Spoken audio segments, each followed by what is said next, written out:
وكم وماضي فيه، ناضل على الاستقلال بنى النادي الاهلي، كان حلم عمره يكون اول نادي وطني، واختار التتش في 43. حارب الملك سفرنا لفلسطين، وال6-0 ليك شرف ليوم الدين، موقف مختار وحدك على راس الاهلاوي، صالح سليم الطالب خيرة الرجال، الاب الروحي يا ما ضحى للكيان، وفي حب نادي الاهلي كان بيعلم اجيال، في الجنه يا قدوتنا في عشق الكيان.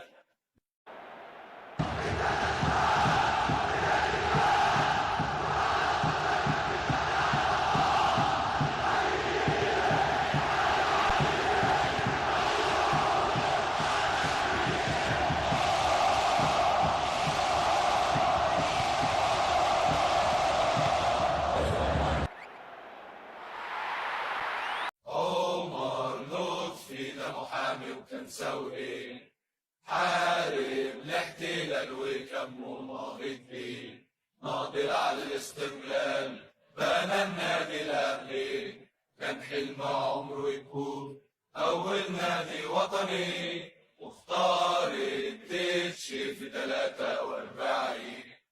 حارب الملك سفرنا لفلسطين، وال6-0 ليك شرف ليوم الدين، موقف مختار وحدك على راس الاهلاوي، صالح سليم الطالب خيرة الرجال، الاب الروحي يا ما ضحى للكيان، وفي حب نادي الاهلي كان بيعلم اجيال، في الجنه يا قدوتنا في عشق الكيان.